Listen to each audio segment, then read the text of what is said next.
Welcome to talk show number 35 here on UORadio. Today's April 30th, 2006.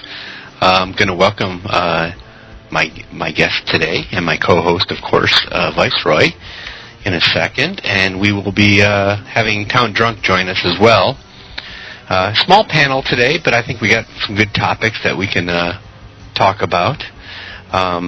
First of all, let me go ahead and let Viceroy go ahead and introduce himself while we wait for Town Drunk to come in.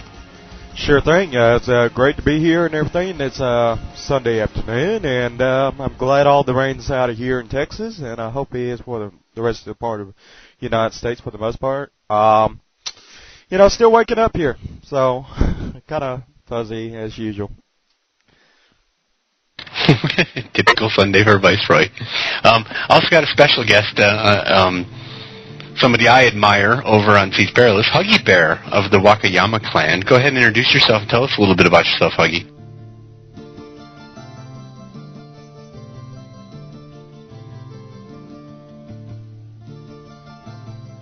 Uh-oh, we got an AFK'er. Oh, no. He'll be back around. We'll introduce him when he gets back in here. The first thing I wanted to start out with, though, is the 5 on Friday questions. Has everybody looked at those? For example, the very first one, right out of the box, is all these scripter bans. We haven't discussed that yet. We've discussed how we thought they were going to do them, and everybody was, of course, bashing them for not doing them. And, of course, there were a few of us on shards where it's not affected going, what the hell? What the hell is a scripting problem? So, how is this? Are you seeing a difference? Viceroy, you are a great candidate for this question. Are you seeing a difference? As a broker, are you seeing a difference? Go ahead. Well, the thing is this, I am seeing EA take an aggressive stance against these not these brokers, God no, but against these scripters and everything. And I really see them going after them and actually eliminating them from the game. But, the thing we all need to keep in the back of our mind, they may be gone now, but they will be back. And it's just a matter of when and where will they be back. And so, that's something we got to keep in mind. As far as if it's help the brokers any, it hasn't really made that big of an impact because, even though 16 billion gold has been removed along with millions and millions of resources, like I think it was 78 million raw ore or something like that in stone-wise, the weight. But really, it's, even with all that done, it's still, the economy and everything, which we won't get into because I know a lot of people have been saying they're tired of hearing about the economy. But the thing is, it hasn't made that huge of an impact, even though 16 billion gold has been removed and all that. It's going to take trillions of gold to be removed for it to make any significant impact. I honestly believe that. All right. By the way, just real quick before we jump back into that subject, Huggy Bear is back with us. Go ahead and say hello, Huggy, and let us know about yourself.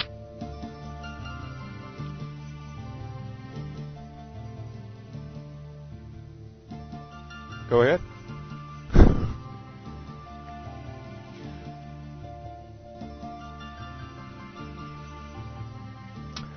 Is he having trouble, or is it me, or what?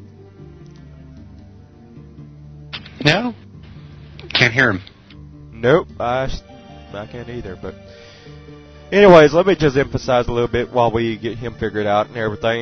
He was just working just about a minute ago, but anyways, hopefully TD can add some excitement to this conversation. But yeah, the whole thing is, even with 16 billion, we just got to remember that the 15 billion that was taken, that was updated, because they added another 15 billion to the original 1 billion, which they started out with. The 1 billion, I think, was taken from scripters and everything, and the 15 billion was taken from, the exploiters. Now, let's keep in mind that this is gold that's come in after the economy's crashed and everything. So, you've just simply prevented the problem from getting any worse and not simply removed gold that's already been in the economy or that led up to the crash, so to speak. So, I mean, it really hasn't made a significant impact on the brokers or really changed things there, but it's definitely a step in the right direction and everything. And I don't know if we got him set up now, but is he set up now? Yeah, we're still working on it. I agree. It looks like Deadeye's going to join us too here. Excellent. Go ahead, Deadeye, and introduce yourself to everybody. Yeah, well, hello, everybody. This is DJ Deadeye. I decided I'd hop in there and join in the conversation since it looked like they lost Huggy Bear here. He was kind of out of pocket. I don't know what's up with that. But anyway, looked like you needed another panel member. Huh? Badly, yes. Yeah. Deadeye to the rescue. Yep. You're always welcome. You know that, Deadeye. Yeah, what we were talking about, just in case you missed it, was basically the scripting issue. And, for me, it's like, what the F? We got a scripting problem? But, no, I do recognize there is a problem with it. And I see where you're coming from, Viceroy. Yes, it is killing the brokers. I count as one of my friends. I also have Cybernickel is a very good friend of mine, and I see where this is coming from, and it does. It's killing the brokers. It is killing them as far as gold sales go. Yeah. Do you have any opinion on that? You got voice activation on, by the way.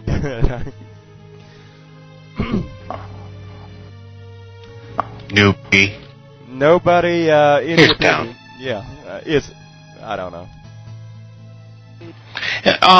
In my opinion, you know what? I'm seeing stuff like I was trying to buy, or I should say, friends of mine were trying to buy game time codes recently, and they were going to do it for gold, so they went out on a hunting trip, and they did this in a matter of an evening. The gold has sunk so low in price that they managed to collect the gold to buy the game time code in a single evening. So, has gold sunk that much? I mean, where is the gold coming from? It's not just ore sales. Where else? What are these scripters doing? I'm sorry if I sound stupid, but again, I don't know about scripting other than killing scripters on the production shards, which is basically all I do when I go to the production shards, other than attend player-run events, is kill people, and they're usually unattended scripters. So, Vice, fill me in, enlighten everybody.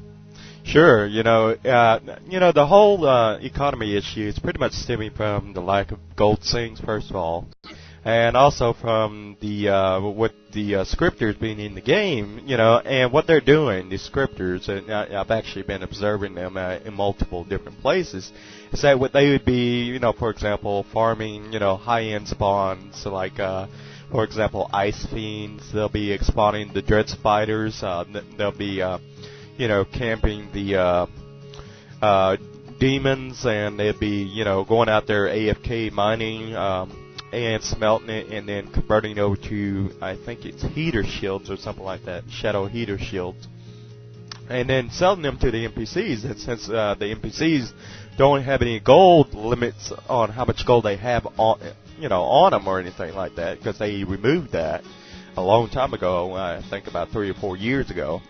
They removed it to where NPCs now have unlimited gold, so they can sit there and buy stuff all day long and never run out of gold, to my knowledge. So, that's another problem, is that there's so many, ways for people to acquire gold, and also you have things like, for example, the swoops. I would say a lot of people know about the swoops, and if you ever go and hunt the swoops, you get 2,000 gold for every swoop you kill. And so, you take all these little problems, and they really snowball into this huge influx of gold that's coming in from all these different various aspects of the game. I mean, you can make gold from lumber, just AFK lumberjacking, and you can make gold from, just AFK hunting monsters with these Slayer weapons. You can get gold in many different ways, and, if you just have the right, right concept in mind and everything as to how you're going to go about acquiring all this gold, if you're a scripter, well, then you can very well easily pull it off. I mean, it's not too hard to go out there and find a way to basically exploit the system to acquire gold. I mean, it's just all about figuring out how to go about doing it. Oh, I agree 100%. There are times where I'll go to the swoops, usually as a ghost. On Siege, that's typically the only way you enter that area, unless you're part of a guild. And I've seen where people just sit there, and on Siege it's not an issue, but let me retract. On Sonoma, there is where I go to the. I will go to the swoops, and my niece plays one of my character slots, and she likes to play a tamer. So I will go to the swoops to try and get her a dog. And like I said the other night, I went and tried to tame one of those dogs, the elven dogs, and I can't pronounce it to save my life, so it doesn't matter. But anyways, as I was passing by them, there were the same people I saw there the night before, and the night before that, and the night before that, and they were in exactly the same position. So you're right, they script these spawns and just sit there. They don't talk, they don't do nothing. For lack of better words, I pissed off one of the doggies trying to tame it, since I didn't know how to. I'm a terrible tamer. And dragged it down. And still, any normal player that was cognizant of what they were doing would have come and went, "Whoa, man, don't lure stuff down here." These guys didn't do that. They just died, and when I logged back in, came back up and tried again, they were alive and still killing swoops. Go ahead, Vice, you were next. Yeah, basically I just want to, kind of point out that, point out some of the positives for a change, because, I mean, yeah, it still goes on, but, the thing is that, in the last week or two, we've actually noticed EA cracking down a whole lot on the scripters and everything. And the question is, I guess, at the end of the day, is whether or not this is going to continue to be the case. Are they going to continue to crack down on this type of activity in the game, or is it just like a kind of a thing on a whim? Just to show, hey, we're going to make a few example out of a few people, and hopefully it'll make a long-term impact and scare people, from doing, or deter people from doing that kind of activity in the game. The question is, and here's something else I wanted to point out. In the Fight for Friday, basically, Dark Scribe kind of alluded to that they weren't going to be as aggressive in the future because they don't want to turn Ultima Online into, I quote, a police state. So I don't know if that's a good thing, if you want to turn it into a police state, or if you don't. But, I don't know about you guys, but I think it really needs to be a police state for at least a while until, you make it very clear and known to everybody who's even thinking about cheating that, hey, they'll come down on you hard if you're going to cheat in this game and everything, because this game is not for cheaters. This game is for the legitimate player, and we need to make that point known. And I don't think, just this thing on a whim is going to have any significant impact in long terms of whether or not it's going to deter scripters. Yeah, as a matter of fact, while Huggy Bear can't be verbally with us right now, he makes a good point. I said that there is no problem with scripting on Siege, and I'm incorrect. It's just a different kind of scripting. The people go after the high-end items like the Gypsy's headdress on Siege with scripters, and that's why you will see them available. And I'm sorry, Dad, I'll get to you in just a second, I promise. It's propaganda, and what will happen is I think you're right. They don't want to have to implement a system that is automatic. where they're going to detect people who are scripting, because then they're going to wind up banning the wrong accounts. You're going to ban the person who's working cartography at the bank, and at the same time as banning the person who just mined 3 million pieces of ore. So no, there's no way that they could make that an automated system like everybody wants, or everybody wants them to do, or screams about on the UO Hall. It's definitely going to be, hey, listen, you never know where we're going to be or where we're going to what we're going to do, but we will catch you, or we might catch you. It's sort of like the DEA. It's like, you know what, you can traffic drugs for a year, you might not get caught, but if you keep doing it, you're going to get caught eventually, because we randomize where we're going to hit our spots. With that, go ahead, Deadeye. All right. I just wanted to interject one thing about what you were commenting. You were talking about the guys coming by, and you were going by, and the people killing the swoops, and they were the same people. I just wanted to mention to you, Spider, I assume that was probably on Sonoma, and I'll tell you, if one of them's name was Falcon, he's not a scripter. That's my roommate. He's a human script. He's been sitting there for weeks doing that.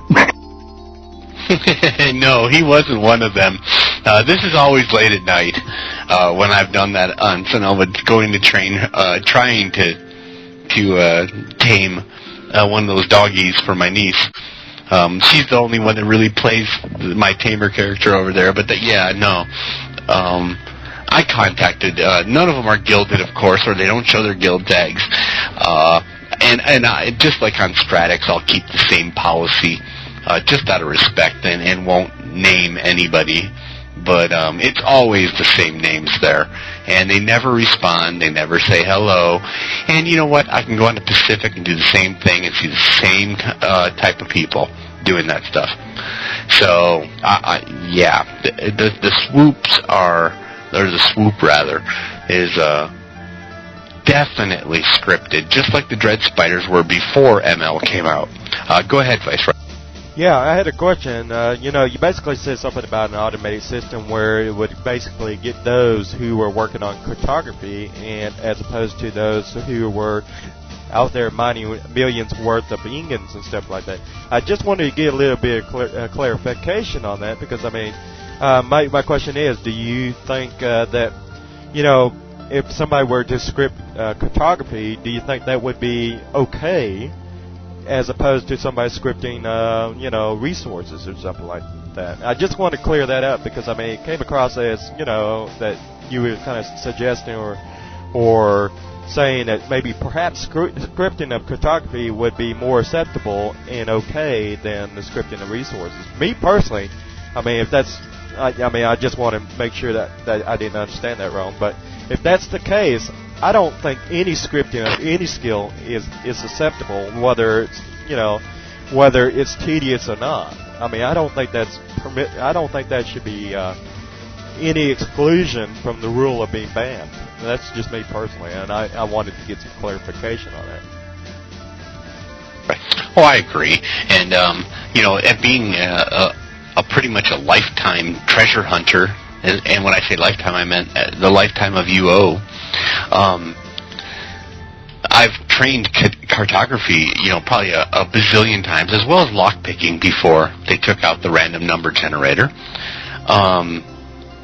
So I've sat at lockboxes, and I've sat there and run UO assist. I've always been attended. I've never been an unattended macroer. But for somebody who sits there and does that and happens to walk away or it doesn't even matter if they walk away. If EA were to implement a system where they saw that and how would they determine that somebody didn't just keep refreshing a macro, even though they were sitting there, at the West Britain Bank doing cartography? And that was the example that I used. So they cranked out 4,000 maps over 24 hours and happened to stay up that long. Are they not going to get banned? Huggy Bear, go ahead and give us a hello just to see if your mic is working or not. Hello? There he is. So we got Huggy Bear here. He's also from Siege Perilous. Did you have? Go ahead and give us your comments on what we've been talking about with the scripting and that sort of thing, especially from the Siege side, since me and a few other people like Castor and the others kind of laugh about it, since we don't think it's an issue, since there is no recall or sacred journey, and we can actually kill them. Yeah, and try to speak up a little bit, please. Certainly. And to answer your question, your last question about if scripters affect, or how do you know if they're scripted or not? Every day. When you see one person doing the same thing 24 hours a day, every single day, you should know that that person's scripted. And that person should be banned. There's no ifs, ands, or buts about it. It's gone on for the last 7 years. It's ridiculous.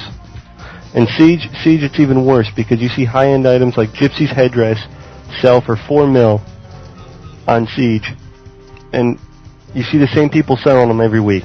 That shouldn't happen. I agree. Yeah, and you're right.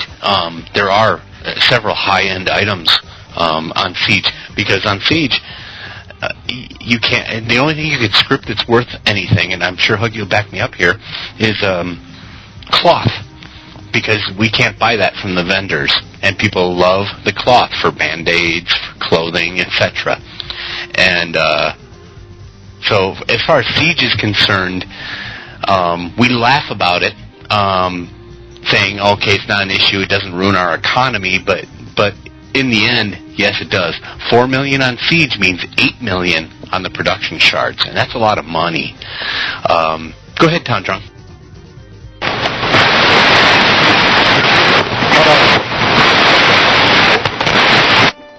Yikes. Yeah, yikes is right. Huggy, did you have something to add? Well, it affects every economy. I play Chessy sometimes, and it's the same thing over there. You're thinking scripting, they're only scripting like swoops and stuff like that. They're scripting wood to get the higher grooming kits. They're scripting bods to get the highest bods. They're scripting anything that's possible. And we're going to get TD back in here in a minute, by the way. Okay, good. Yeah, no, exactly. It is all the resources that they are scripting, and I agree with you. Like I was telling Deadeye and everybody else here, you see them on the production shards, and if they want to go for the lesser amounts, they can sit on Trammel and basically do it without fear. All they have to worry about is the occasional person who may run by them in the wilderness and report them. And up until recently, there's been nothing done about it. So, I don't know. Do you guys want to see an automated system put in that bans people? Because it really worries me. I get really worried. I know that we're going to get people in U-Haul that are going to jump in and go, I was banned today, and I wasn't doing anything but sitting in my house. And of course their house is right next to a mountain range, and there's like 4 billion mountains of things, and then Wilkie's going to have to take time out to go and figure out what happened, go through journals, and that sort of thing. Do we want that? Is that going to be easier? Or is it going to be easier for them to say, this is a random procedure. We are going to randomly pick different areas to patrol, like they're doing now. And they've already collected, 16 billion? Is that the last count I think it was? Viceroy, go ahead. Yeah, TD's back, by the way. It's up to 16 billion and everything, and I think the way they really should handle this whole policy, rather than banning a player, here's another alternative. As to banning a player, we could simply just reset them, entirely to what they started out with. Just totally wipe out their account. All the characters and everything. Say, well, if you're going to cheat, well, you know what? You're going to have to start all over. Kind of like if you went and cheated on that test in school and everything, you're going to have to start all over on that test and come do another test or something like that.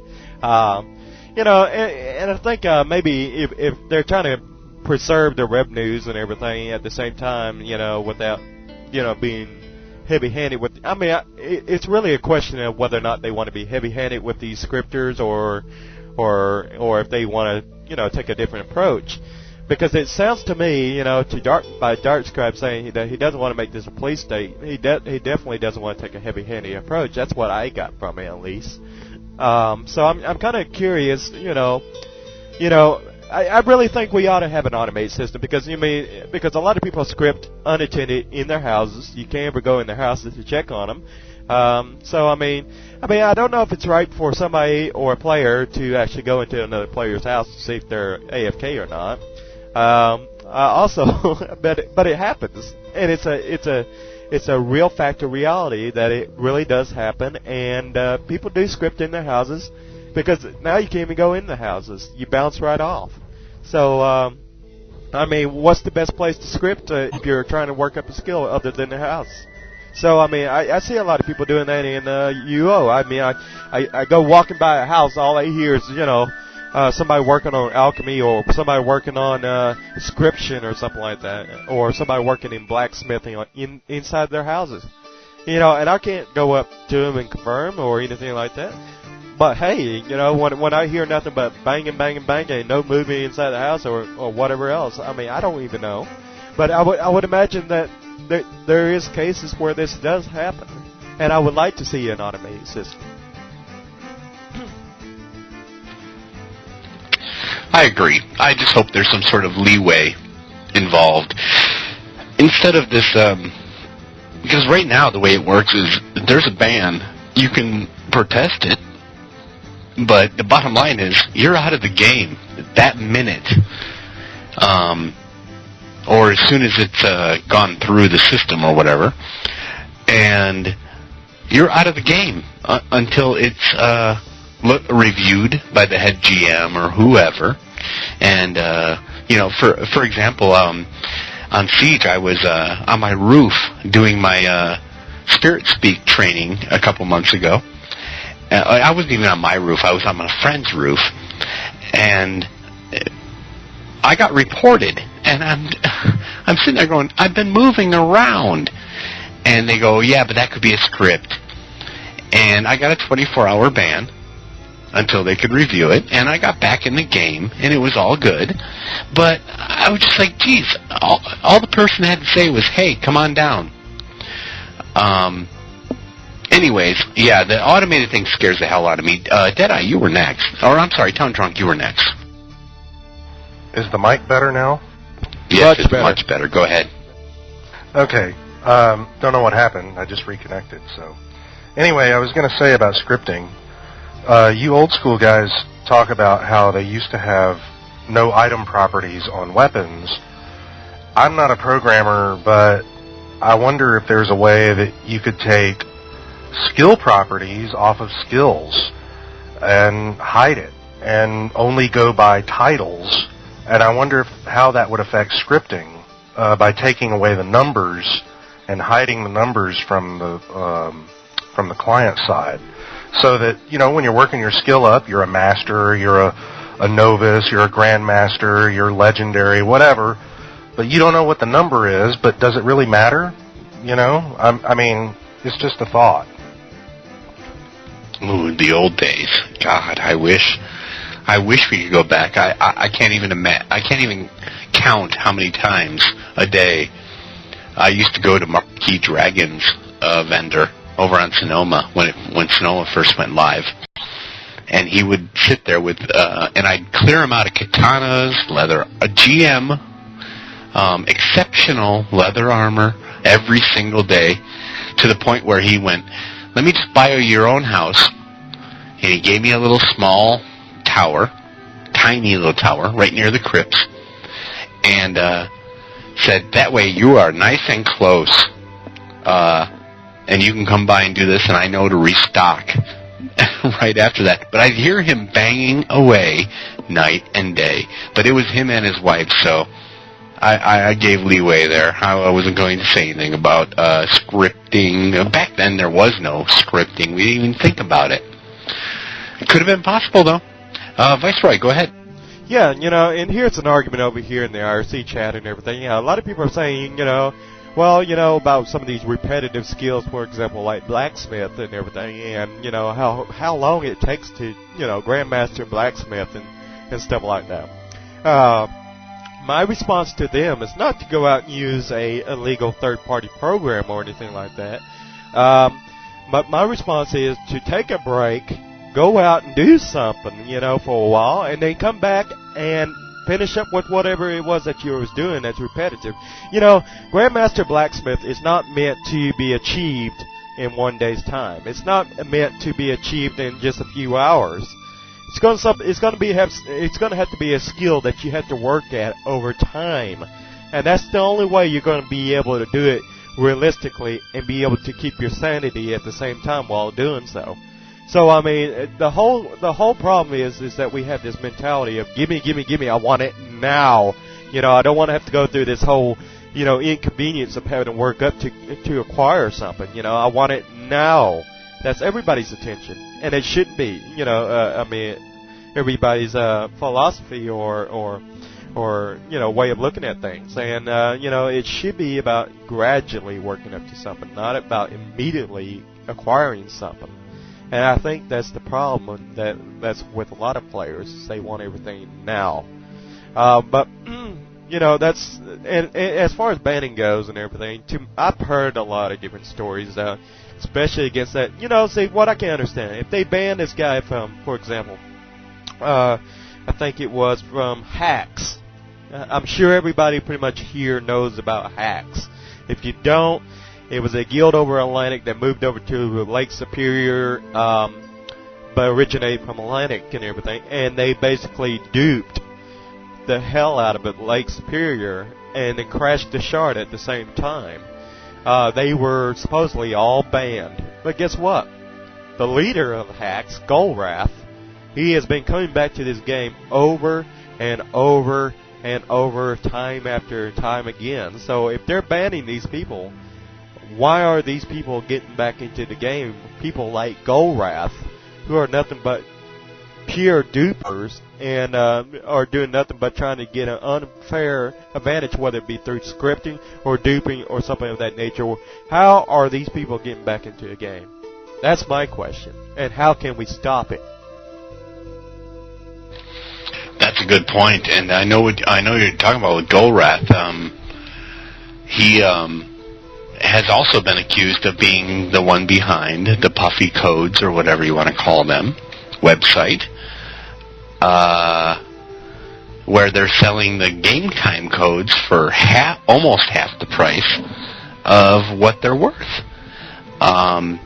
So, are these people duping this stuff, then reselling it on eBay? I don't know.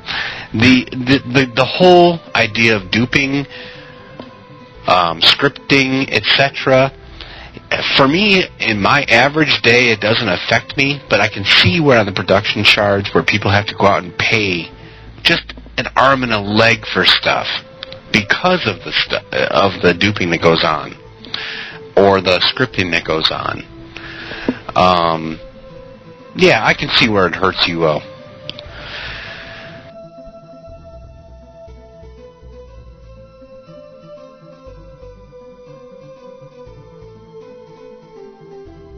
On from scripting for a second, because that's something that will go on forever.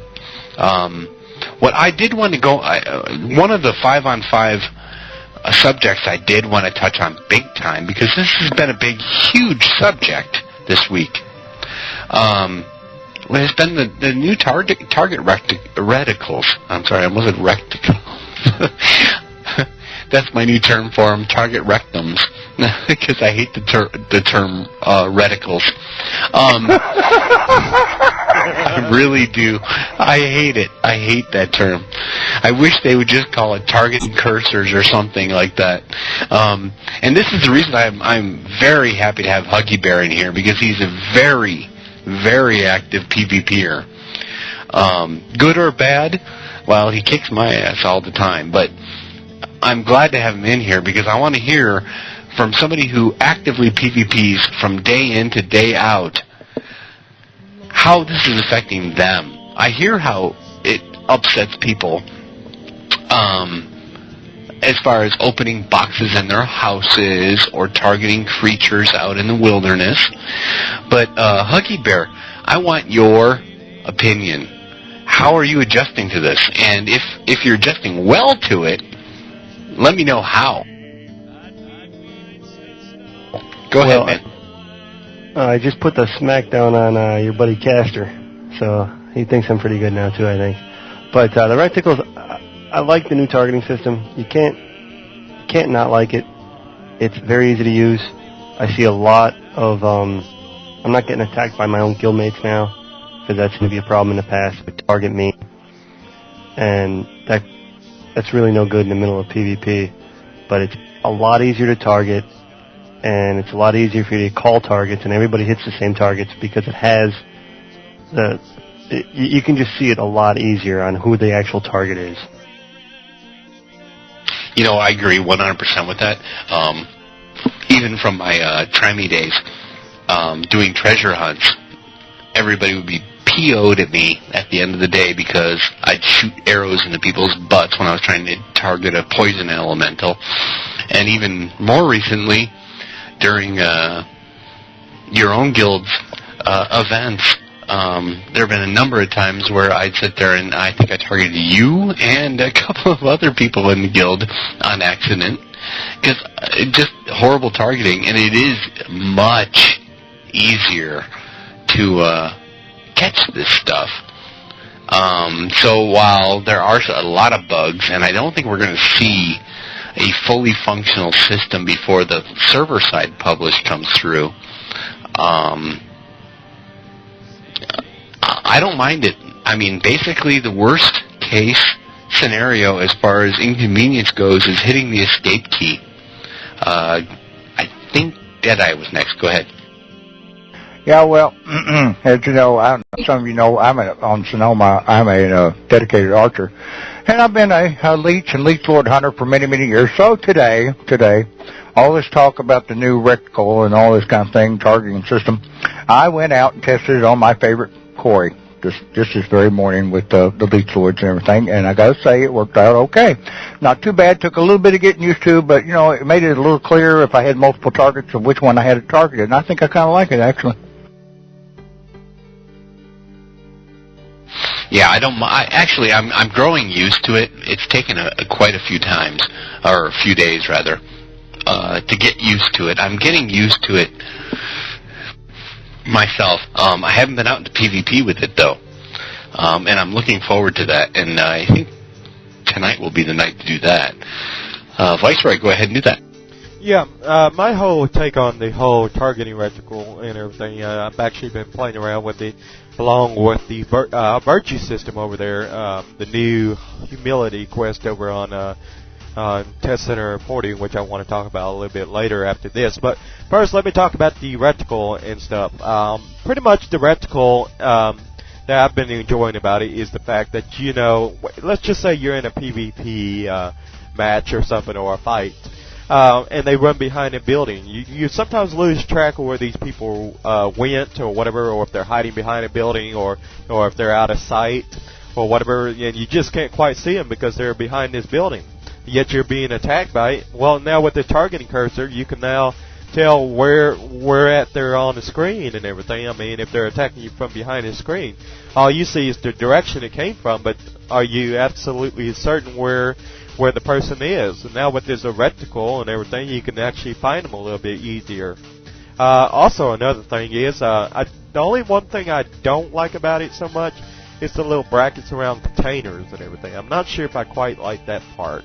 I'm a little skeptical, of I'm a little undecided on that one. That's the word I'm looking for. Undecided on the container, reticle and stuff. But, as far as targeting goes, I haven't really got to really experiment too much with it. But I'm wondering if that reticle goes around the person that attacks you. Let's say, for example, if you get attacked, does that reticle go around the person that just attacked you, or do you still have to target them? Because I would like it to automatically put a reticle around the person that just attacked me, because then I could say, actually, kind of pick them out of the crowd if I'm in a crowd, such as the U gate, a lot easier or whatever.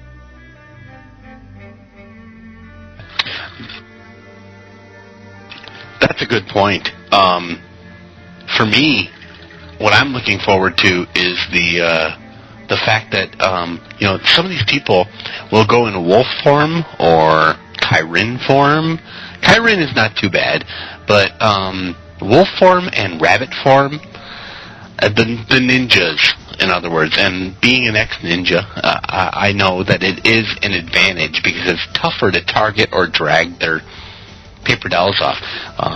Huggy Bear gave me, actually, the advice one time. He's like, just drag the bar off of somebody that you expect to fight at one point in the day, early on, because it's now sticky and it will stay with you as long as you're logged in.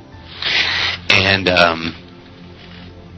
now, with these reticles, you have the opportunity to see these people running around, and it's easier to aim on those reticles. Go ahead, Huggy Bear. Yeah, I was going to answer his question about targeting the person that's hitting you, and that you cannot do that. You really don't want to do that, because if you're, say you're fighting multiple targets, and you have someone near death, and all of a sudden this other person comes in and hits you, and then you have to switch targets to that new target, then that will kind of hurt you in the field battle. So in that aspect, that's why they don't do that. And it is a lot easier to target everything else, like I've already said, though. Yep, that's exactly what I'm talking about. I mean, it is much easier, and basically what it comes down to is UO has become a more complex game. You got to go in and you got to work with your macros, whether that's UO assist or the UO macros. You got to go in and play with those, so you have a key set up for target next, target last. There are so many macros in there. It's becoming a more complex game, and you know what? That's evolutionizing. That's evolution, basically, for the game, as far as I'm concerned. Go ahead, Deadeye. Yeah. Now, one thing we did notice about the targeting system, as far as the health bar on the thing you have targeted on, a lot of things, on most things, it was operating properly. As you do damage, it goes down. But we noticed that on some things, I know my roommate was over killing swoops the other night, and he said they weren't registering properly on the health bar as you did them damage, and noticed that the Leech Lords weren't doing that well. But then on the other hand, I'd go over and kill an Eden or a Gazer or something like that, then it'd work right. So apparently they've got a few bugs in it. Yeah, it's inconsistent, actually. Like I said earlier, I was on Sonoma. I was training my niece's character for archery, and doing the corpsers. I've noticed that the health bar will stay full health until they die, and then on others, it'll drop as it should. I suspect that when the Pub 40 goes through, that'll probably fix that. That's what I'm guessing, and from what Cat Hat said about how they're still working on it, and don't expect it to be a foolproof system or whatever. It's just a client-side publish. I'm sure Draconi could give us a better understanding of it if he wants to put his 2 cents worth in. But that's the way I understood it. It's not a complete system yet until the next publish goes through. Deadeye, you have something else to add? Oh yeah, I wanted to mention to you. You said you hadn't tried it out going PvPing yet. Well, from what I noticed this morning, you're working with the Leech Lords now. That what you need to remember is when you go out PvPing with a new targeting system, what you do is you either line up on them and you run up and you either hit them or you shoot them right in the middle of the wreck pickle, man. Okay, you got it? Yeah. Hit them in the right pickle. I had to say that. Yeah, good point. The virtue of humility. Let's move on to that one, since we got all greens here. Has anybody else done a humility quest? I haven't myself, not yet. Hell, it took me. Actually, it was a personal best. It was only one death to get to West Britain and over to IBG's house to get a couple things dyed this morning. So, of course, being a Siege player, it's a little tough to go out and do these sort of things and try them out. But on the test center, we have the humility quest, which Draconi has been pushing people to try. And we're hearing a lot of feedback about it as far as the rewards go, that sort of thing. Those of us on Siege are ecstatic when he said, none of the rewards will be blessed, and in addition, all of the quest givers will be strategically placed based on Siege. Meaning that they won't be in places where Siege players can't get to them, which has been the issue in the past. So we're very excited about that. Viceroy, have you tried the humility quest yet? Have you gotten a reward? What are your thoughts so far? Yeah, I've actually tried it, and I've actually successfully completed it and everything. And I will say, it was quite interesting, and definitely a challenge. So, I mean, it's a little bit of a challenge. I would say there's a few parts I liked about the quest, and there's a few parts that I didn't like about the quest. The thing was, I went through this quest and everything. It's basically, it starts out, asking if you want to, kind of like relive the, get a better understanding of the virtues and everything. So you would go to, I think, Magnesia, the southwest building over at Magnesia. And it's the parliamentary building, also known as the Council of Mages headquarters, or the base of operations, if you play over on the Fluken side. So you want to go over Trammel and go to the southwest parliamentary building, and you will see this guy sitting behind a desk over in the southwest corner, and his name is Golrath or something like that. And you go up to him, talk to him, and he basically asks you if you want to try to get a better understanding of the virtues and stuff like that. And you pretty much accept the quest, and he asks you a series of questions. You got to guess them right and everything. And the one part I really didn't like about that whole quest, you basically go out and retrieve a bunch of items and everything. I didn't have any problems with that. The one part that was the deal breaker that I think might possibly be the deal breaker for those who are not hardcore role players or quest takers is the last part, which is basically you have to go hunt down these people with very little clues, and I think that could have been the deal breaker. It's you put on a cloak and you go around in this town and you got to find these people, and these towns are huge, so you really don't have any idea as to where you need to go look for the most part, or where to find these NPCs that give you your next part of your quest. But the thing is, at the end of the quest, if you do successfully complete it, you got a piece of virtue armor, and it was like the cloak of humility, and it gave you like plus 1 to your magical resist stats. Like your fire, your energy, your whatever else you have on there. I don't even look at them properties too much. It gives me a headache just looking at them. But it's just, you put that on and everything. It looks a lot different than the cloaks that we have today. So if you want a different style of cloak, or you want a cloak that looks different from all the other cloaks, this is the one you definitely want to go with. My only question is, let's just say in the future, I'm kind of wondering if they're going to come out with more of these in the future. And if so, I'm kind of wondering if, like, for example, there's some guilds called, the Guild of Virtues or something like that, or the Guild of Honor. I've seen all kinds of names that represent certain virtues in the game. So, I mean, if those guilds, players in those guilds, if they don't want to observe humility, but they want to observe some other virtue, will there be armor pieces for them to actually observe and wear rather than humility? Because, I mean, if I'm going to be observing one virtue only, then I want to be able to wear that kind of armor. And I'm kind of curious if that's going to be an option in the future. And I hope that's something they give some thought and consideration to. I I don't even see that as a question. I mean, I think for a fact that if they're going to address humility, they're going to address all of the others as well, and it would be great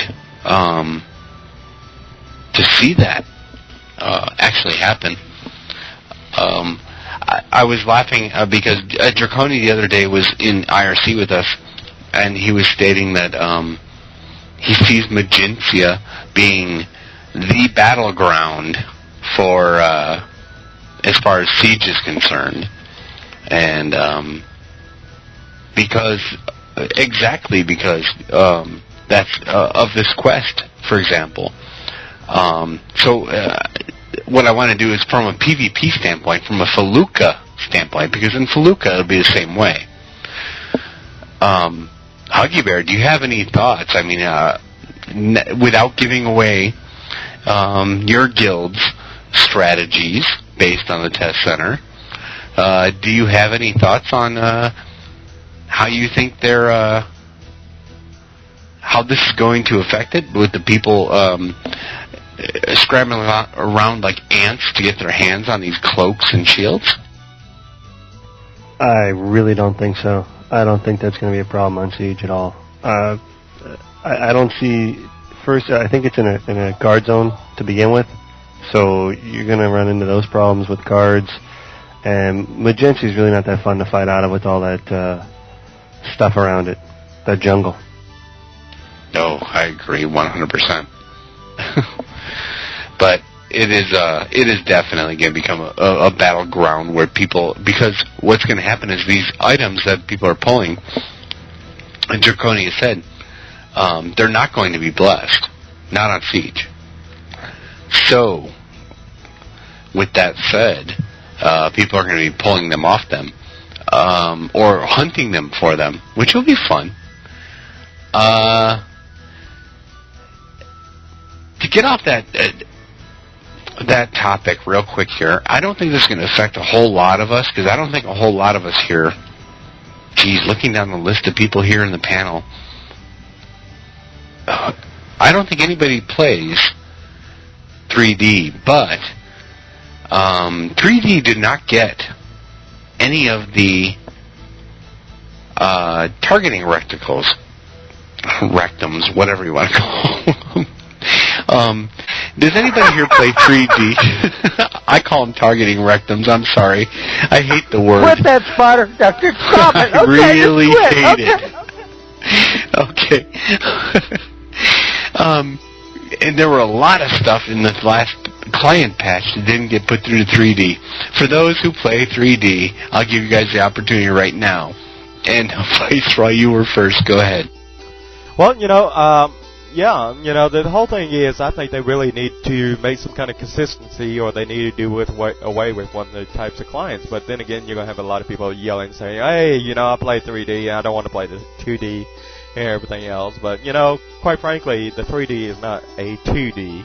It's like 2.5D, you want to call it, if you want me to describe it. But, I do want to come back a little bit later and ask you guys if you guys had an option to observe a virtue. What virtue would you uphold, or whatever? What would you claim as your virtue and everything? And I'll be providing you guys with a virtue list of virtues here in a minute. Okay, we'll come back. Go ahead, Deadeye.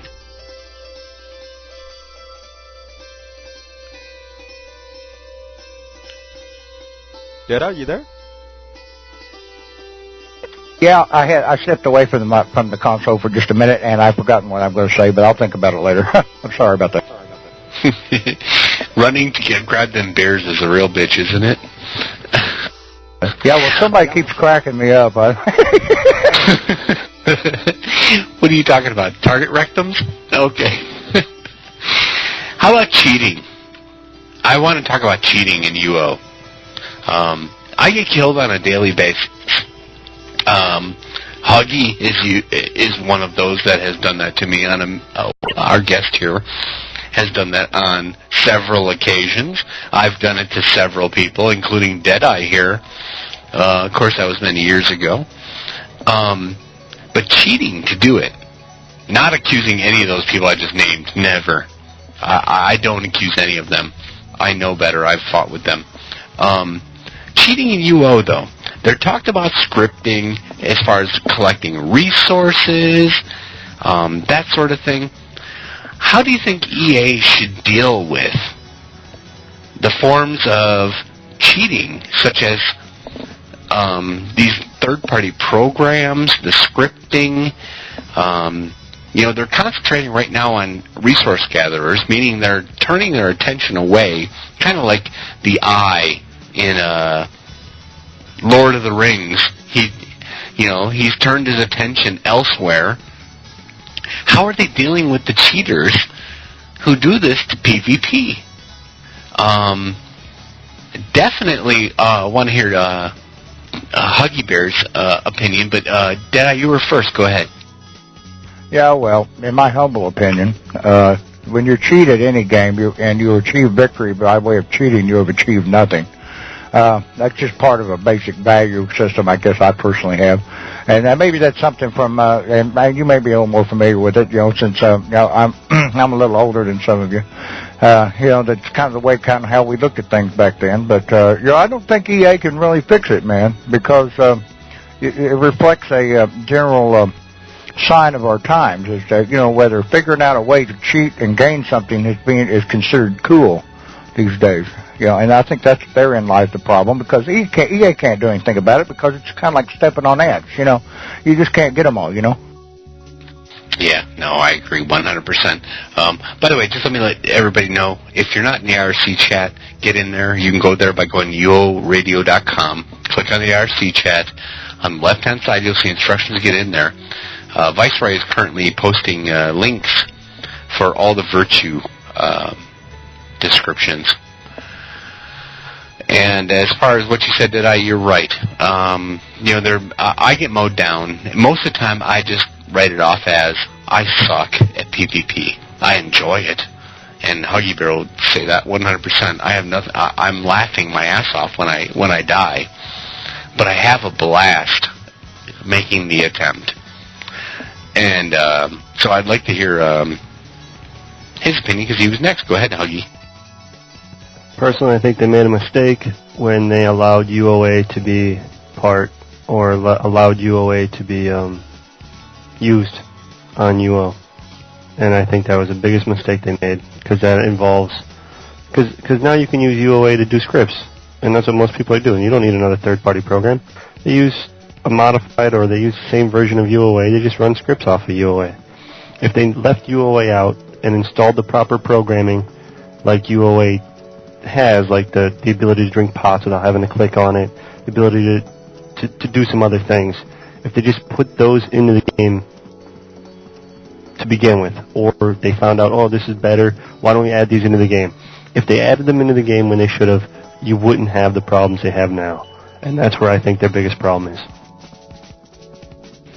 Oh, you know what? I agree 100% with you on that, because, yeah, you're right. It's basically, you can script just about anything in UOA right now. And there are scripts out there that will, now they call them UO Assist Enhancements, is what they call them.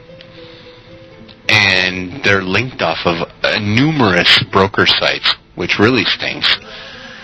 And basically, a GM cannot ban you, because all you're doing is enhancing the scripts to UO Assist. So I agree 100% with you there. Tom Trunk, go ahead. Yeah, my philosophy on cheating is they should have a scorched earth policy, and that is, when they catch a cheater, they should not only ban that person, but everyone that person is associated with in terms of his guild, regardless of their innocence or guilt. If they can prove beyond a shadow of a doubt that one person in that guild is cheating, I guarantee you everyone in that guild knows he's cheating. And if they don't, then they need to be more careful about who they associate with. And I'll add this, just looking at Stratix over the years, there have been countless times I've seen people post pics from the game, and you can see things like the stump hack. That's a very common one, and it's unacceptable that stuff is displayed the way it is with no retribution, with no consequence. It's not hard to find who these people are. It's not hard at all. I mean, if I can do it, I know they can do it.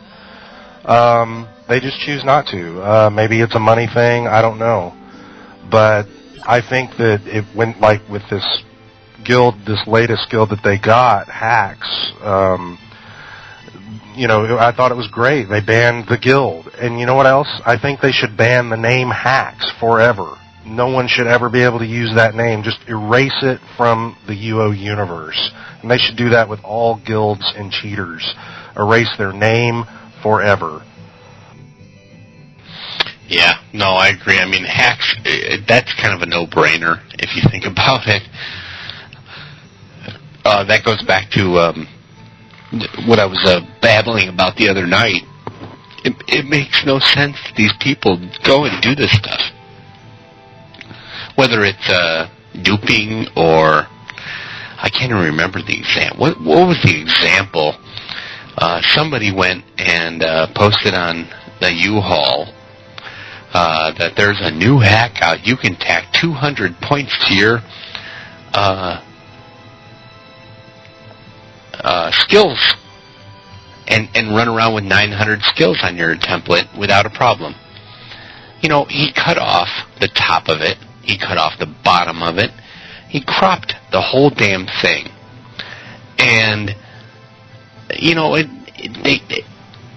don't know what the purpose of the post was, since this took place on a player-run shard where you can control everything. So as far as cheating on the EA servers goes, people look at this stuff, they try it, they work at it, they look for this stuff, and it's ridiculous that they would go and do that. In my opinion, I don't know. You know what? I could care less if somebody's cheating. When I die at the end of the night, I died because I tried my hardest.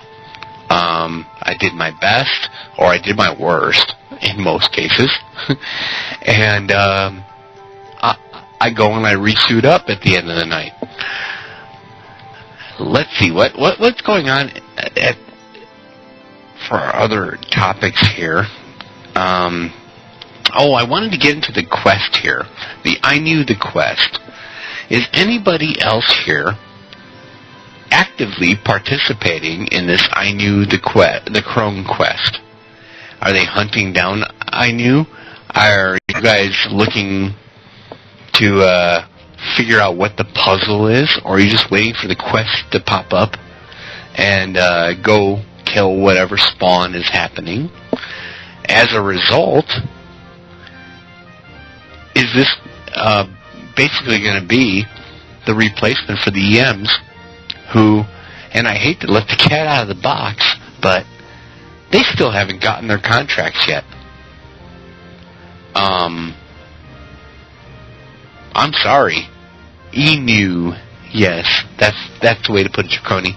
And yes, the EMs have not gotten their contracts yet. That means another month and a half before they're allowed to jump in game. For me, this, I don't have a better word. It pisses me off. I love EM events. So, Viceroy, I want to hear your opinion. Go ahead. Well, yeah, it's a disappointment to see that the EMs are not yet back in the game or whatever. But the EMs are coming back according to Dartscribe and everything, but when was not actually defined by Dartscribe to my knowledge, or better yet, come to think of it, I think it was defined, now that I think about it. And I think they missed that goal of April, and they were supposed to be coming back in April. And I don't know what happened. And so, yeah, they kind of dropped the ball on that one. But the thing is, we do have events. whether it be EM events or EA events that are conducted by EA, at the end of the day, it shouldn't really matter who the event is conducted by. I mean, yes, having the event moderators is a great, addition to the game and everything, but quite frankly, it shouldn't be all about the EMs, as much as I love them and everything, and as much as, I would like to see them come back, it shouldn't be about the EMs or who's doing what. So, I don't think that should be the deciding factor. As long as there's events going on, they're being provided on a regular basis. I could care less who does it, to be honest. Just make sure that there's something to do for those who are interested in playing those types of events. I've never participated in an EM event, and probably never will, to be honest. So, I mean, yes, it's kind of hard for me to sit here and not somebody get upset with what I'm saying, but hey, a service is being provided. Same service that the EMs are providing, in my opinion. Go ahead, Huggy. Yeah, I like to agree with Viceroy on that, but I also like to say that I think it's nice to have EM events. It's nice to have those sort of things for people that like that sort of stuff. I particularly don't care for that, but it's nice to have them. I think most of the people that play want the game fixed. They want the cheats out. I think they should concentrate a little bit more right now on getting the cheats out and fixing up all the problems with the game. And then turn around and do something about EM events down the line. Take the game first. You make a good point. Matter of fact, you kind of turned my own thoughts 180-degree angle. Only because I'm a huge fan of EM events. I love EM events because it's somebody you root for. I mean, you got somebody who's an actual real-life person that you're following. I hate to use the word cheerleader, but, I mean, you're following them, and you love them. And these are real-life characters, or real-life people who actually put their time into creating they get a storyline given to them, but they're allowed on each shard to expand on it, to create their own scenario for their own shard and that sort of thing. It takes a lot of creativity, and they're paid for doing that. And I just hate to see people, because basically they are being paid, and what's happening is they're out of work, and they're not getting their 3 digits a month to do this during the arc. And that really kind of stinks to me, because these people do put a lot of work in, and people do grow attached to them, even consider them friends at some point. In any case, I understand what you're saying, Huggy, though. There are other more important things to attend to. That's for sure. We've gotten a lot of them nursed out. I can't wait till Pub 41 comes out till we see what happens there. Viceroy, go ahead. Well, and that's a very interesting point that Huggy Bear brings up there and everything. I'm not so much. I don't really think there's any bugs in the game, or so many bugs in the game, or a lot of bugs in the game. I don't think the focus should be on fixing bugs, just like a few other people over in the IRC probably said that, that probably isn't the best approach to take. But my whole argument is this. There's a lot of things in this game, and I don't know if you would classify them as bugs or not, but they're just simply broke. The economy's broke. The economy, certain skills are totally useless or broke. I guess that's another word that you could use. And there's just a lot of things that need to be fixed, revitalized, and everything else. I feel like we're getting new content on top of old content, rather than revitalizing the old content. And I think that's where my frustration comes from, because I see a lot of new content coming in at a faster rate than, having these broken systems in the game, like crafting, the economy, scripting. I mean, I'm just not seeing these issues being addressed fast enough. I mean, it's known, and for EA, it cannot. I mean, there's no way, in my opinion, that EA could not know about these problems. I just don't feel like they're being addressed fast enough. I feel like it's taken, 2 or 3 or 4 months just to come up with a viable solution to the problems that we have in the game today. And I feel like, some of the solutions being offered are just totally bad for the game and, really are not solutions at all. For example, Publish 41 with the whole proficiency. Yes, it's a solution, but is it a good solution for the game? And in my honest opinion, it's not a good solution. I think it's just, a different way of looking at things and another spin on it, so to speak. And I don't think it'll be the final fix-all solution. And my disappointment is there.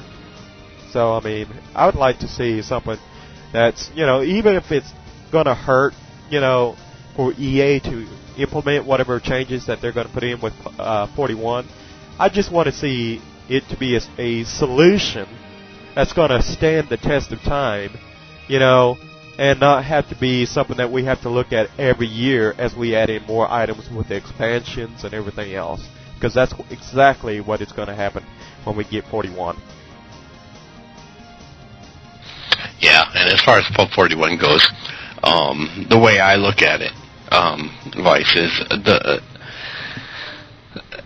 it's kind of a compromise because they goofed up a long time ago, and people call it AOS, people call it other things, but basically what happened is they goofed up with the item properties big time. The ultimate solution, in my opinion, and this is the subject I'm going to bring up next, remove item insurance. Right there, I know it sucks, and people will quit. People will scream and cry, especially the people who have joined UO since insurance was introduced. But you know what? That is the ultimate solution to the PvP balance. Remove item insurance. People will be less item reliant. Right now, though, the way the devs are looking at it is that, you know what, we can't remove insurance. Too many people are dependent on it. So, let's make it so they have to sacrifice something. You can have your Uber suits, but at the same time, you know what? You're going to have to give up skill points or actually use your skill points in order to earn that suit. Not just buy it off of eBay, not just buy it off a guild member for gold. You're going to have to actually earn it or use it. So, in my opinion, if they ripped it off like a Band-Aid and made item and took insurance out completely, the system would be completely balanced once again.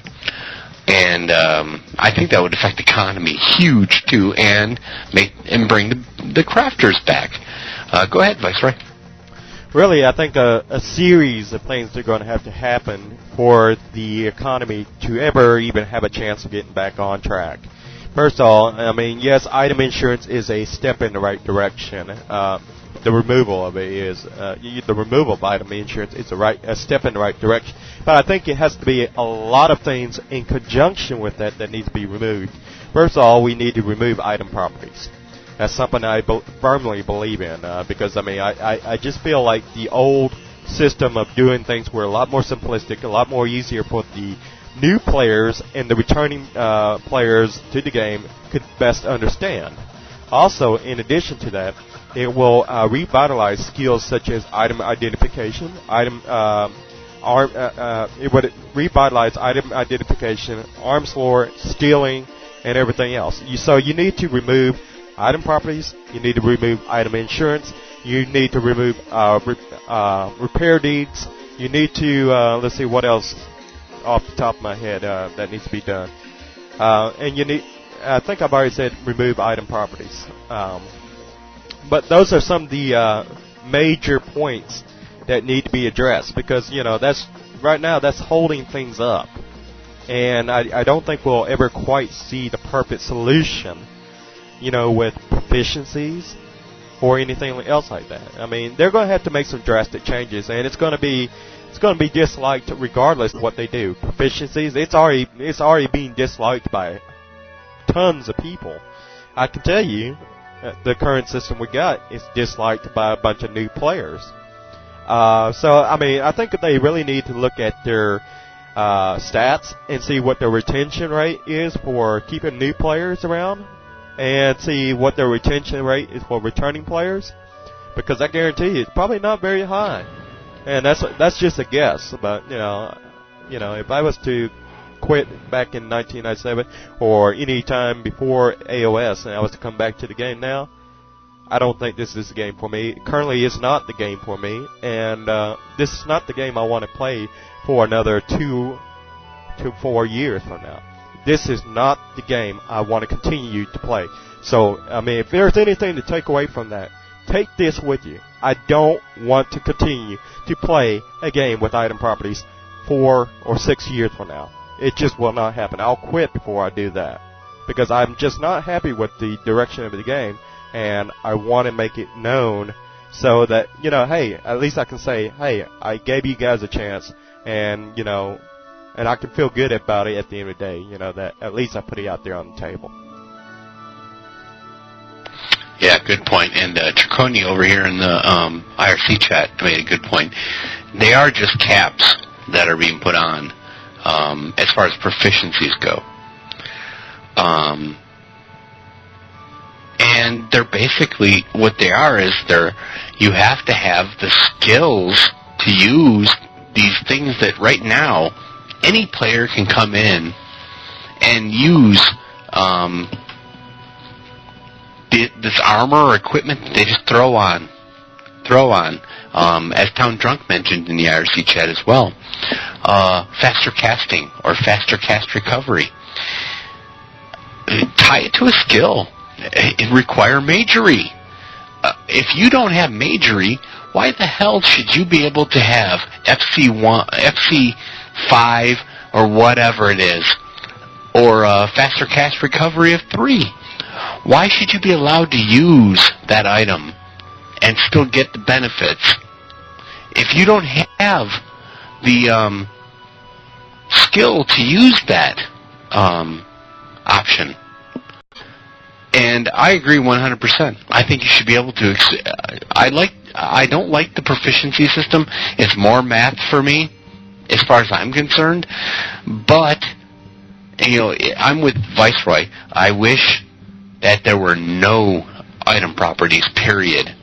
I wish I could go through my armor bag, which has, and I'm saying this literally, 40 to 50 pieces of each armor in several different bags set out for me and my in-game wife to pick from, and we throw it on.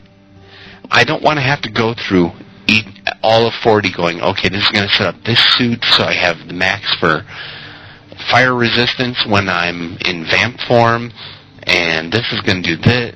I don't want to have to do that. I want to throw armor on like it's armor. And I agree 100%. Go ahead, Viceroy, you were next. Yeah, I'll go ahead and let TD chime in here because he hasn't had a chance to comment on this yet. But go ahead, TD. Thanks.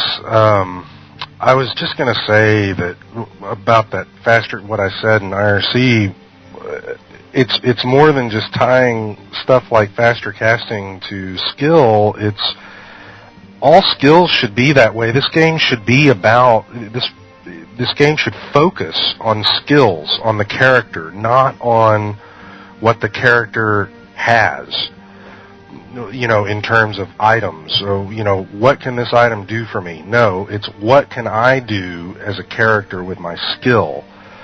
And things like swing speed, things like defense chance or hit chance or faster casting, all of these things should be tied directly to skills or stats, as the case may be. And that would go a long way to reducing the amount of time it takes to figure out how to build a suit of armor. I don't know about you guys, but when I'm trying to put together a suit of armor, it's a pain in the ass. It really is, because I have to sit there with a calculator as it is. I mean, the proficiency system is just on top of all that. We need to make this game about skills. It should focus on skills. That's what it was about.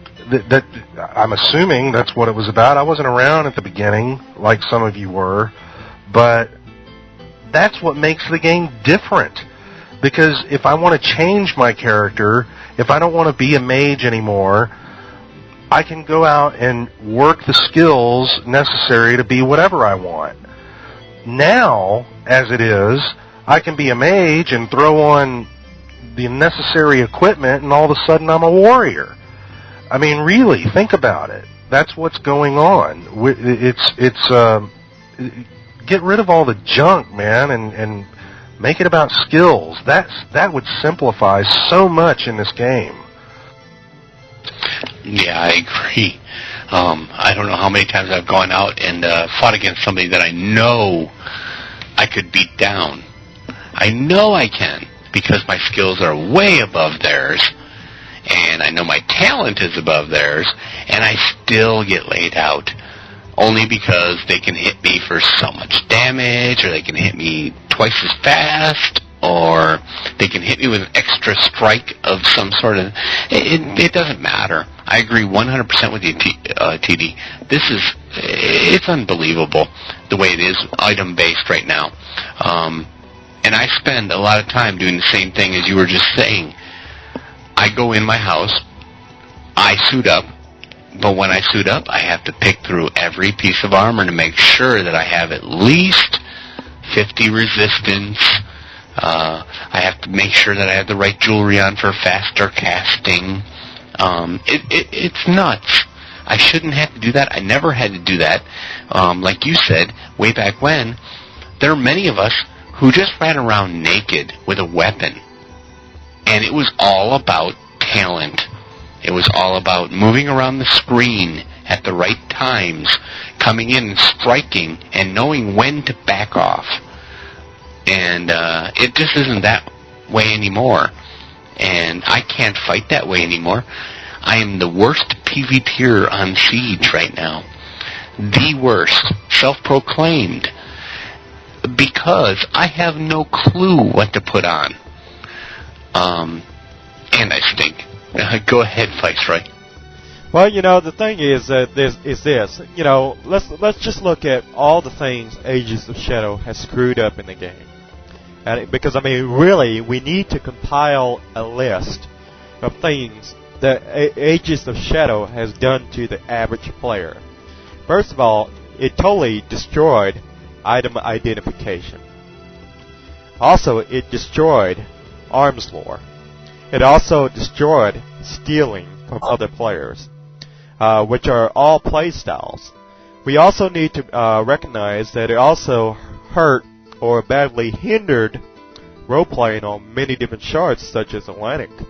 Also, we might need to keep in mind that it's an inconvenience to players to have to sit here with many different pieces of the same type of armor. If I go out and get a leather suit, if I get two different leather suits, guess what? They're not the same suit. They're different suits because they have different properties. And, whenever I go out and buy a suit, it ought to have consistency.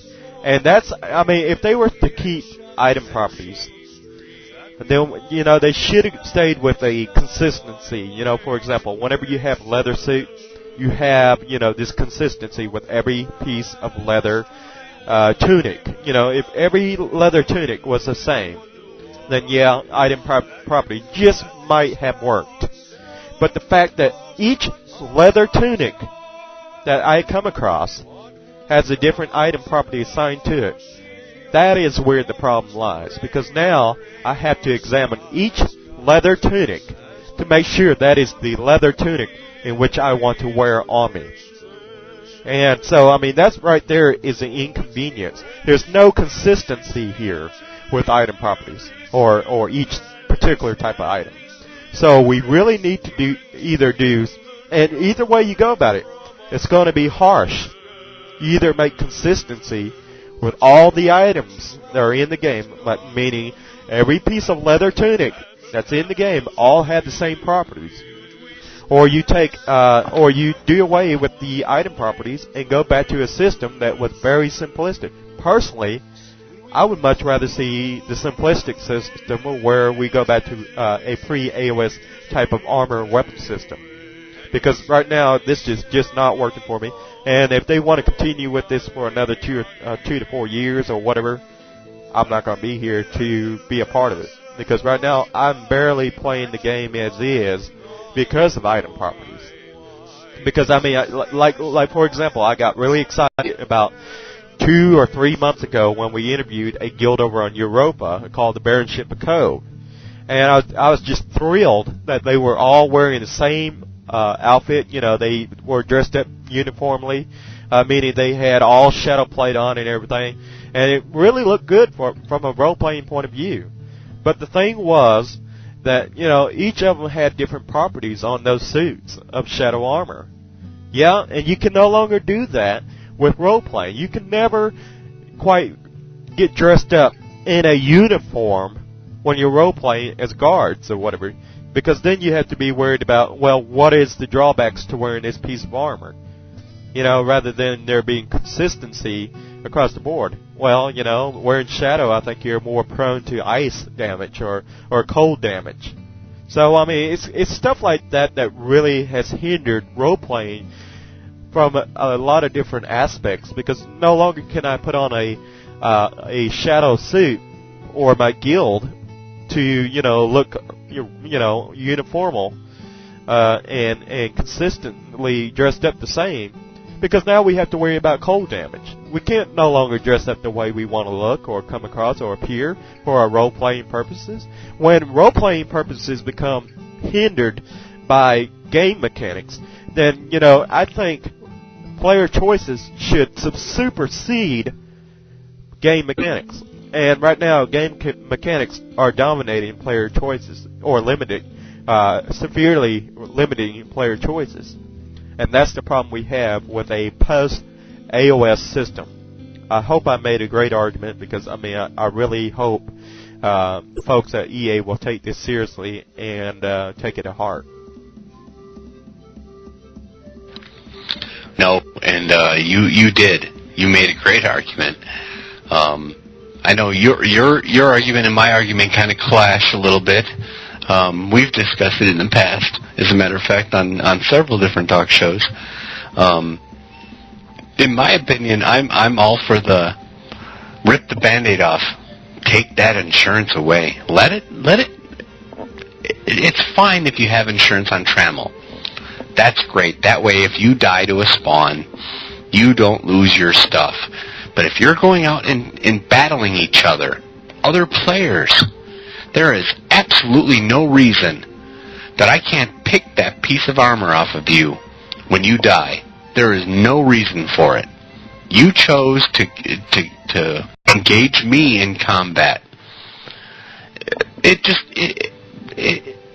makes no sense, period, at all. None. Whether it's on Siege or whether I'm on Sonoma, Feluca, and Deadeye will back me up on this, I'm sure. When you go to Feluca, you know what? You're gonna lose your stuff. And that's something that here on Siege, we enforce on people.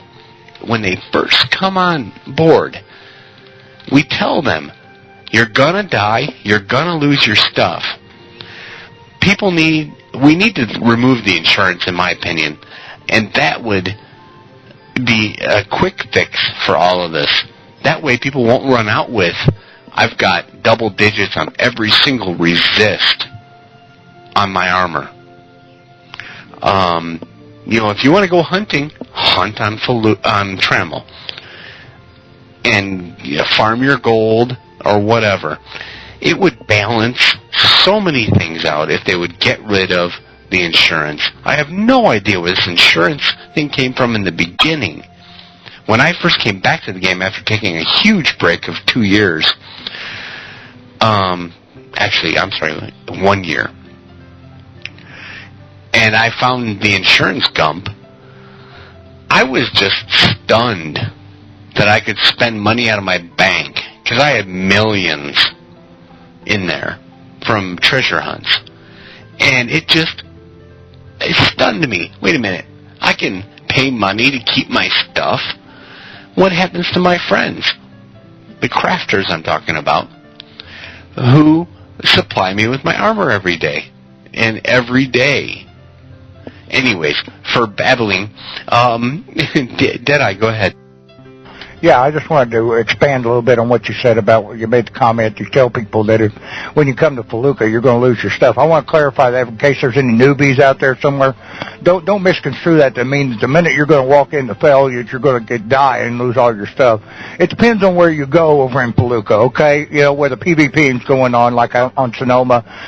If you go hanging around the Britain Moon Gate, you're probably going to lose your stuff, and stuff like that. But I, for example, I live in Felucca, and out where I live, I never see anybody, much less anybody blue or red. So unless it's some guest I've invited over there, or something like that. But anyway, I just wanted to clear that up in case there's some newbies listening. Don't be paranoid of Fel. There's lots of things you can go over and do with Fel, and you avoid certain areas. You're probably not going to get into any PvP. Oh, I agree, and I apologize. We have the same philosophy on Siege, as well as Sonoma, Felucca, or any of the Feluccas actually probably are the same way. Not every red is a bad person, and not every blue is a good guy.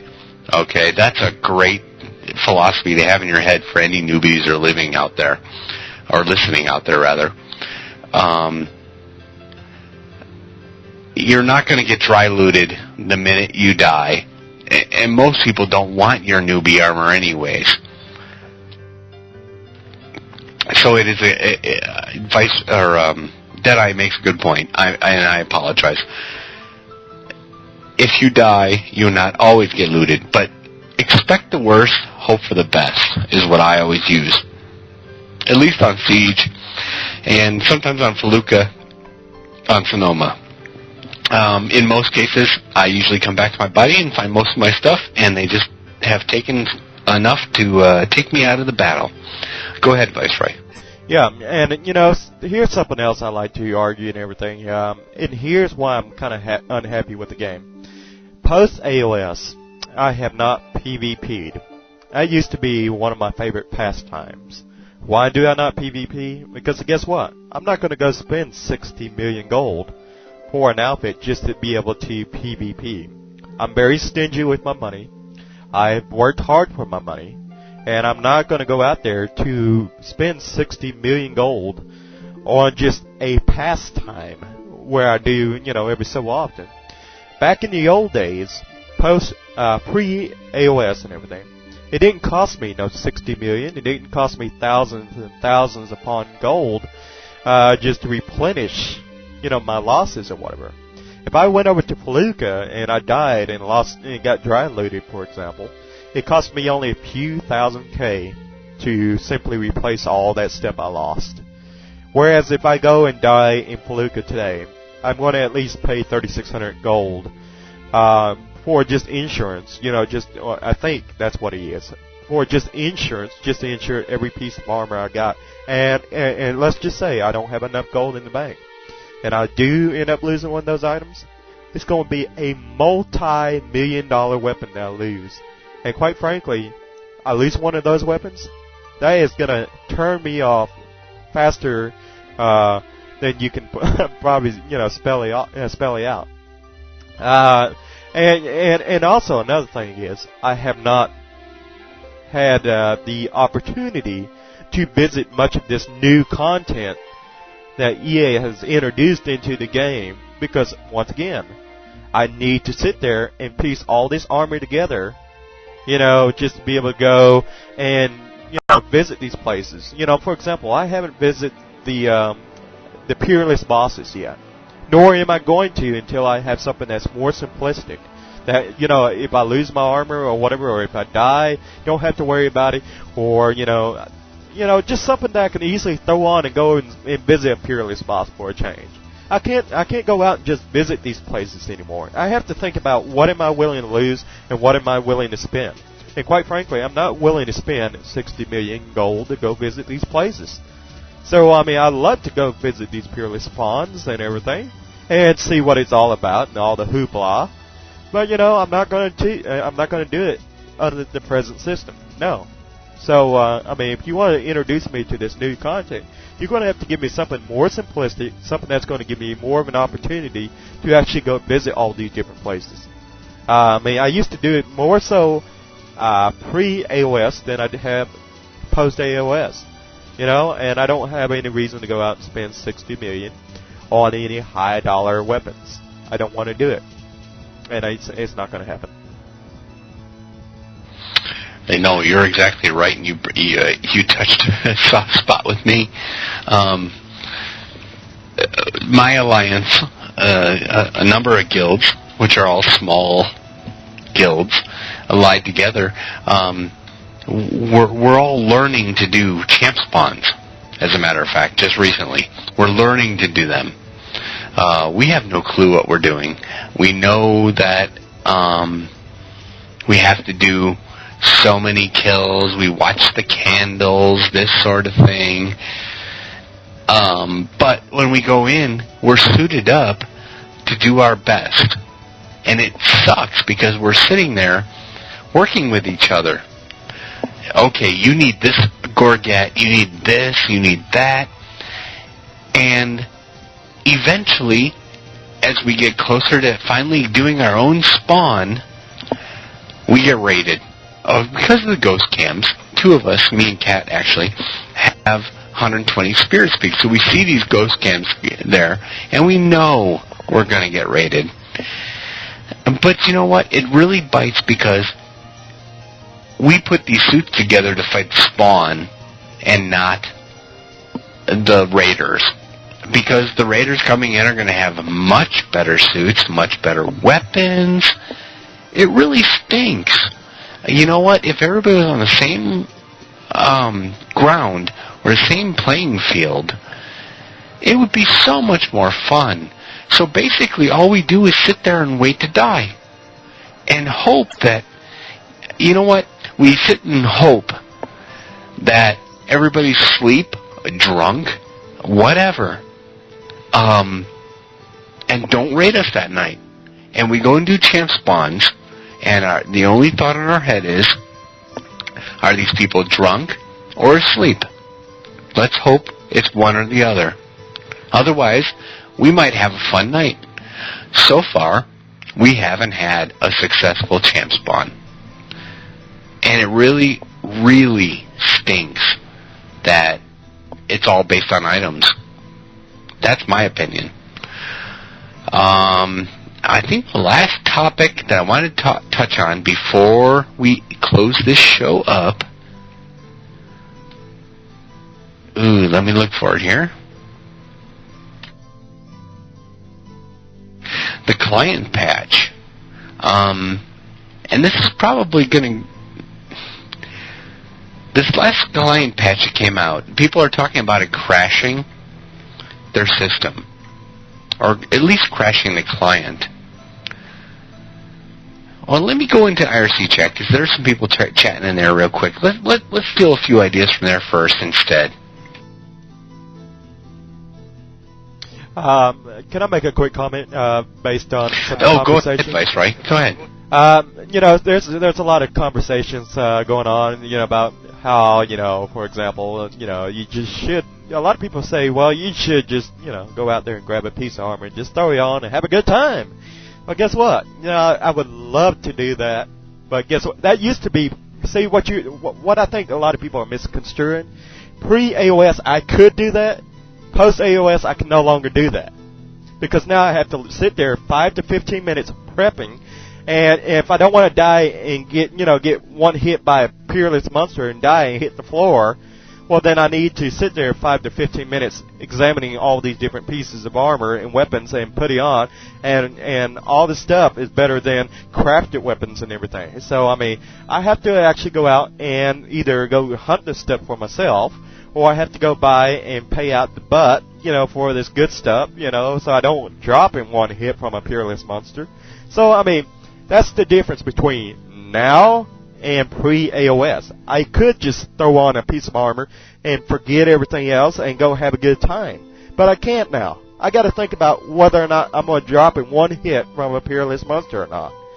I mean, that's what aggravates me. Yes, you can ignore it, but should I have to ignore the fact that this monster is going to hit me one time and I'm going to hit the floor because everybody else is wearing perfectly good suits and I'm out here playing, this ignore game, pretending it's not even there, and dropping one hit.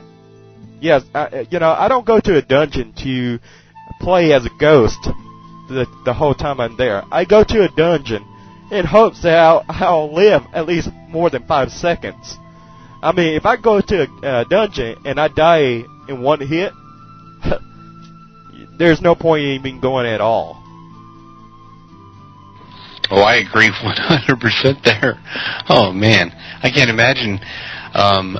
What's some of the new dungeons? Okay. Kat and I like to go to the Minotaur. What do they call it? The Labyrinth? And when we go there are times where I throw on the wrong pieces of armor because I don't want to take the time to go through all these pieces of armor. I don't want to do it. I'm sorry. I throw on. What we do is we go out, we hunt down horned armor, whether we're killing unicorns, chirins, dragons, whatever. We farm it. I mean, we farm it up to like 5,000 pieces. And then we hand it off to our friend Malika. She sews together armor. She does not use a runic kit. And I just throw it on. Both of us. Her and I sit there and throw armor on, and I'm talking literally 6 times a night. We'll go grabbing. And sometimes we'll grab the same pieces. But I hate going through that bag, and I've stopped doing it. I've stopped mousing over and looking at the best resists. I just grab whatever is there.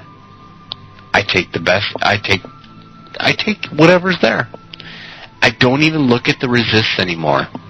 I die, but I can watch somebody, like you said, Viceroy,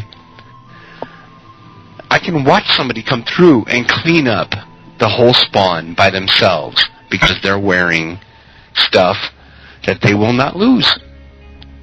Go ahead. You had something to say. Yeah, and here's another argument. Whenever, back in the old day, pre-AOS, you knew what was the best weapon. You knew plate was better than leather. You knew, what was the top of the line at the time.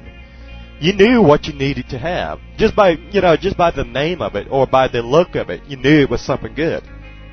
But, just seeing it on the ground, you knew it was something that you probably should be wearing. Now you have to mouse over it and see, well, do I want to keep this or do I not? And that's the problem. I have to examine everything. And before I didn't.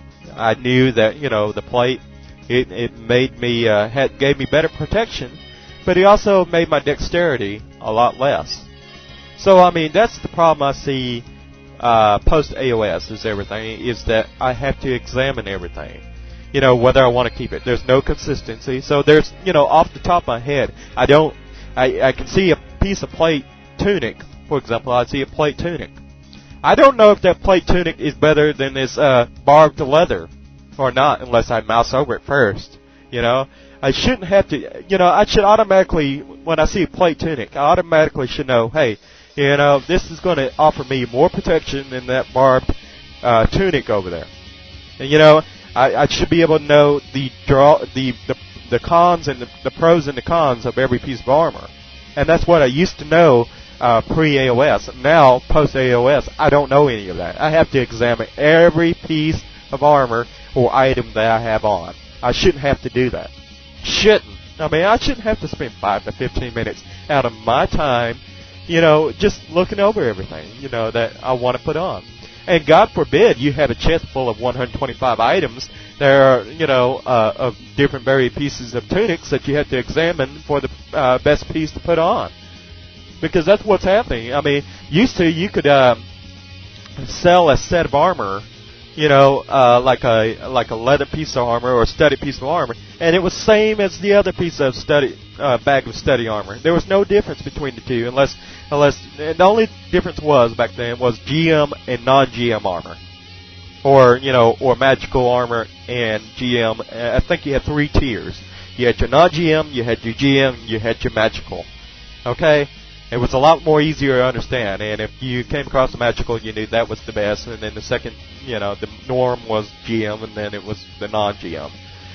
Wasn't a whole lot to think about there. Now I have to think about everything.